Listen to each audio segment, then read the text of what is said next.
progression with them qualifying into the World Cup. Well, let me just come in. Let me just come in here. Again, I mean, you look at Brazilian football, and Basil is a Brazilian until he dies. That's right. Once Ghana is So not involved, I'm a I Brazilian also. no, but I try to understand Brazilian football and I compare it to West Indies cricket. It's similar. Yeah. All Yes. right. Lots of I flair think that and splendor and all these when things, Brazil flamboyance. dominated the world, when Brazil dominated the world, um, they kept a lot of their players at home. I think that the Brazilians have been Europeanized because they're playing in leagues Correct. throughout the world. And when you when you lose your identity, you start to get licks, you know. That's the same thing that's happened to West Indies cricket.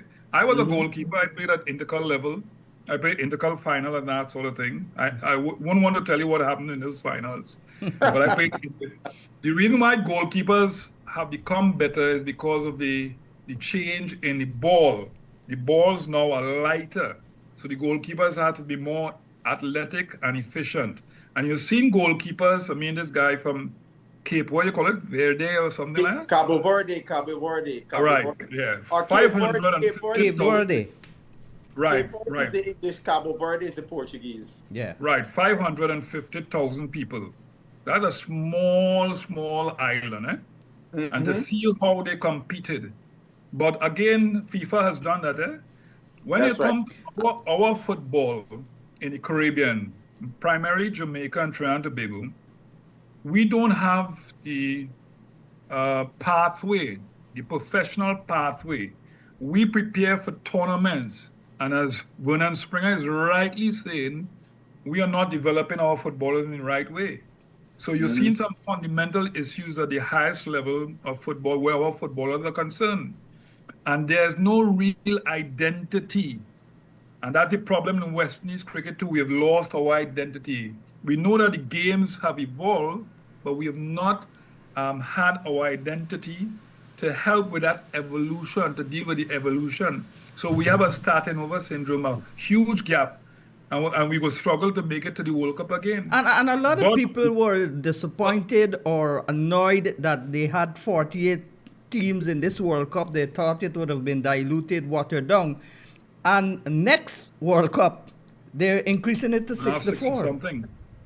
Right. I mean, increasing it to 4. I mean, this was a very exciting World Cup, must say. The quality of the football throughout. And especially some of the unknown teams, the teams that got in. A lot of these nations that were first-timers or not really, are second-timers, if you will, participating, all of them held their own, you know.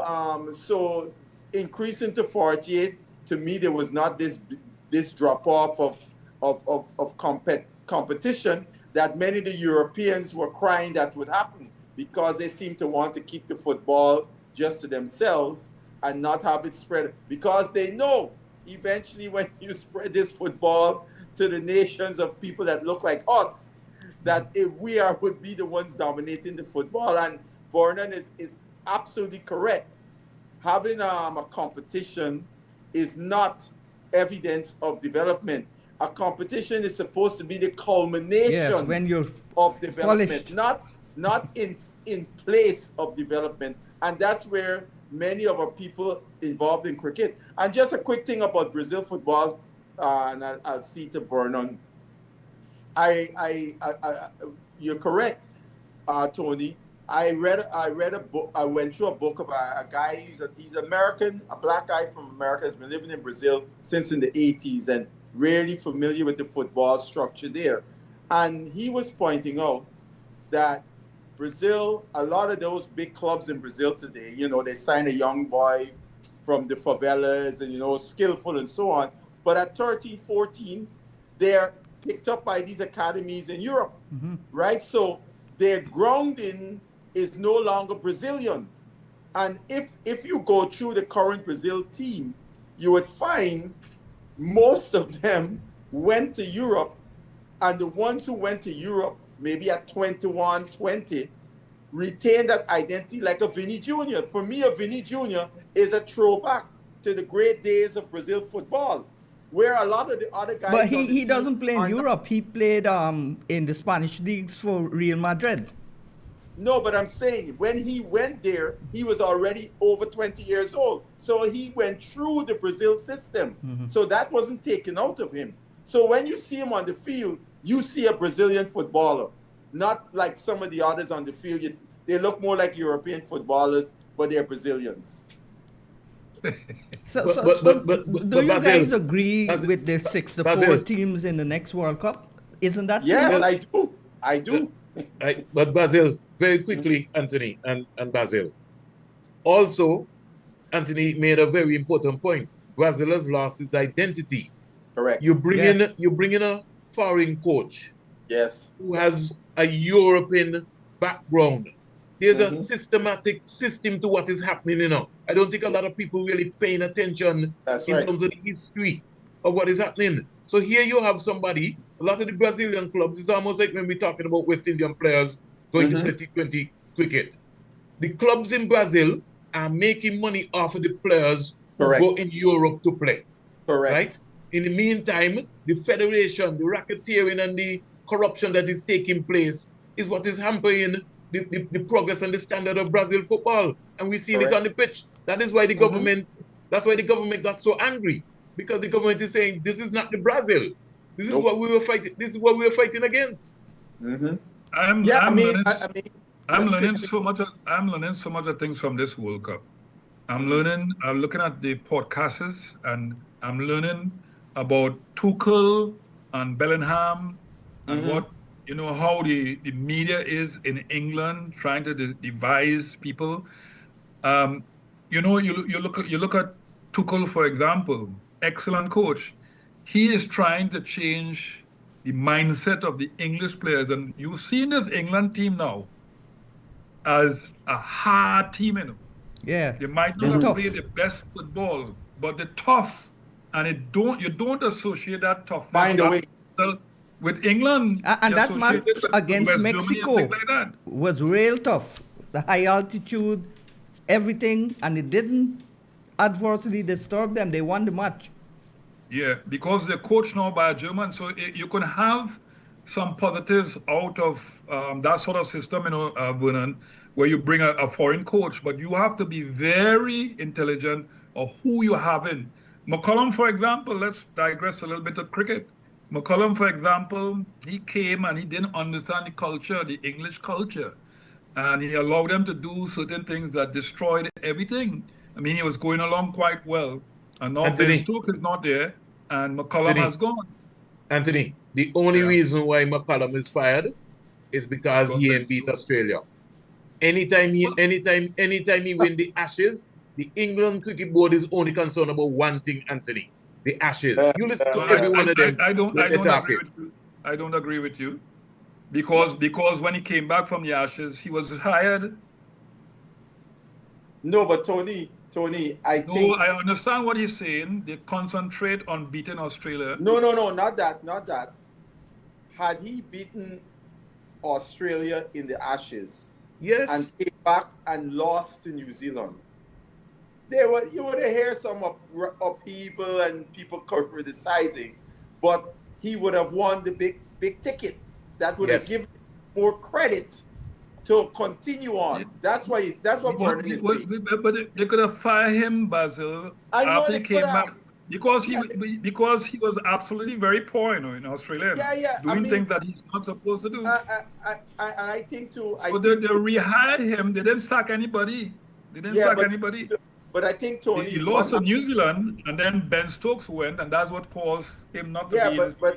But I think Tony, the issues that occurred with why they lost in Australia came up again with the loss against New Zealand. All the things about not the attention to detail, the preparation, etc., etc. Those things that were elements in the Australia debacle remain, and they probably said, look, here, we gave him another shot, but we got to cut bait here. Yeah, well, that's what I'm saying. I'm saying that at that level, when a coach is getting that amount of money, and at that level, you have to understand the culture you're dealing with. So, for example, I agree. I played county cricket, Mhm. all right? And I played county cricket for Surrey, one of the biggest clubs in London. And One of next the to Surrey biggest clubs, period. in the world, right? So in fact, it have two London clubs so in county Yeah, cricket. So Middlesex Middlesex and sorry. But I used to go in a pub, but I used to drink orange juice. And the amount of talk I used to get about drinking non-alcoholic beverages is amazing. So I know that there's a drinking culture in England. Oh yes. So you have to understand because Andy Flower, who I think is the best coach in the world when Yeah, it comes he to is. cricket, right? He had them very strict. They became #1 in the world because he understood the culture. So to me, Sean, culture had a lot to do with performance, and coaches at that level must understand the intricacies of the culture. So Yeah. Ben Stoke, But coach decide like how he is, and he didn't divorce himself from his coaching methods to deal with England, a different culture.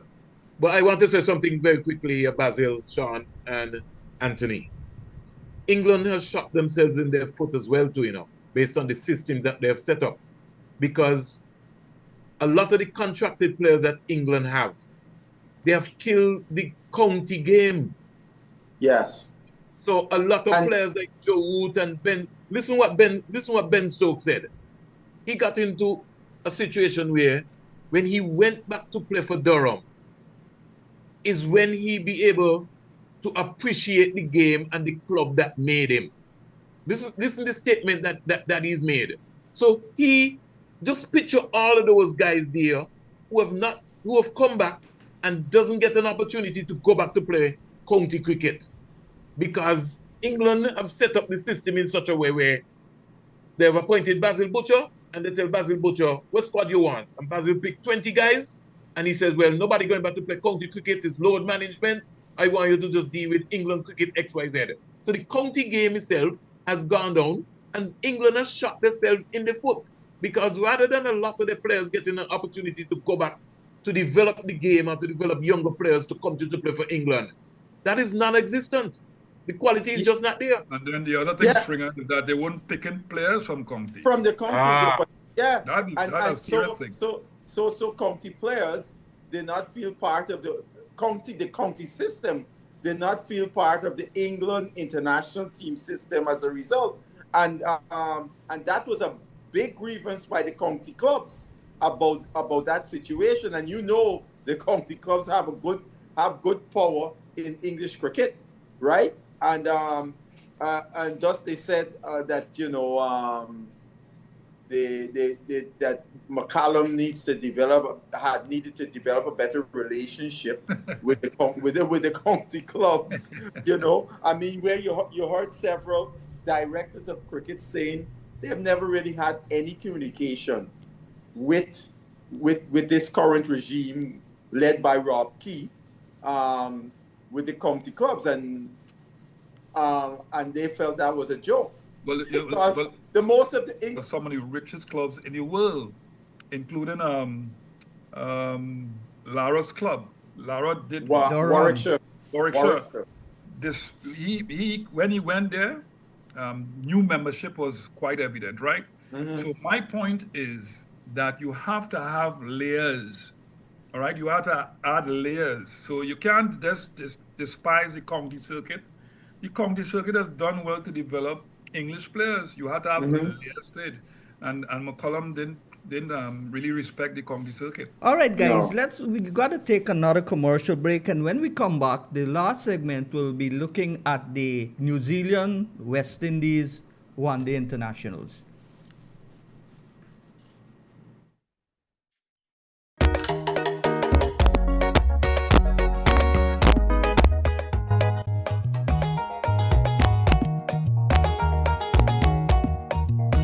Sundays are for KFC Sunday Special Bucket Deal. Buy a 6 or 9-piece bucket meal and get an extra piece of crispy, juicy chicken. Or go big with a 15 or 20-piece bucket meal and get 2 extra pieces. That's even more of your KFC favorites to share. So gather the family, call your friends, and make it a Sunday feast like no other. Only at KFC, where Sundays are made tastier. KFC, it's finger-licking good. Looking for quality lumber for your dream home or an upcoming project? Then make Builders Lumberyard your premier provider. We provide a full selection of rough and dress lumber, such as Green Heart, Purple Heart, Kabakali, all types of mixed hardwood, Silver Bali, Ditarma, and many other species. We also stock clean and knotted pine doors in various sizes, qualable posts, farm boards, plywood, and all types of molding. Orders can be cut to any specification and delivered to your worksite. With over 25 years of experience in the lumber industry, we are determined to provide a quality lumber that meets our home builders and contractors' every need. Builders Lumberyard and you will always be a winning combination. Visit our main office at 12 Lombard and Deroy Street or our branch office at 66 Ben Street, Georgetown, or telephone 225-9530 227-0904.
Not all good things must come to an end.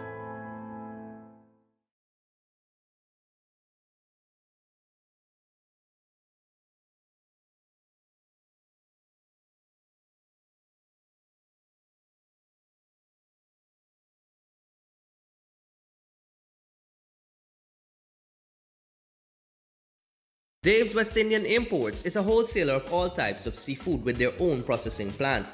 Dave supplies supermarkets, restaurants, hotels, and bars. Place your orders now on telephone 501-4087 or 644-8999. With fresh seafood daily, Dave's offers custom cuts of your choice: snapper, trout, banger, gillback, shrimp, crab, and more. Order today. Dave's, Guyana's largest exporter to the USA.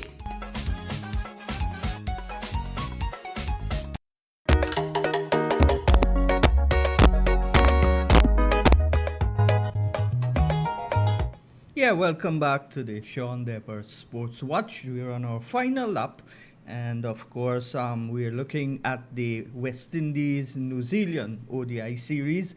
Starting from tomorrow means we've got 9 matches, one-day matches to play for the rest of the year and early next year, and then the cutoff expires for automatic qualification.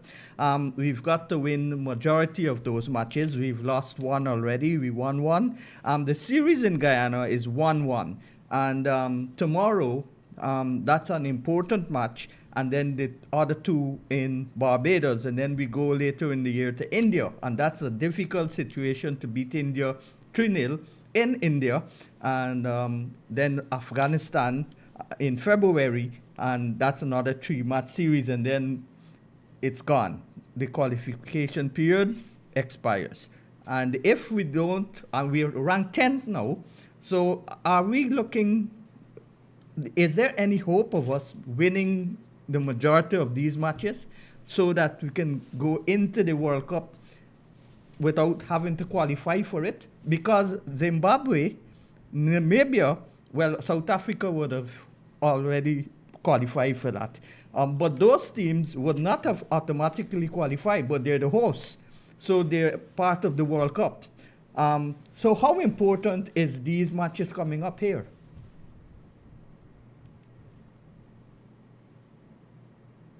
Sean, I would like you to explain to me how West Indies would be able to overtake, say, a Bangladesh and England in the ensuing one-day matches that are left for them to play before the cutoff. Well, it's going to be almost impossible.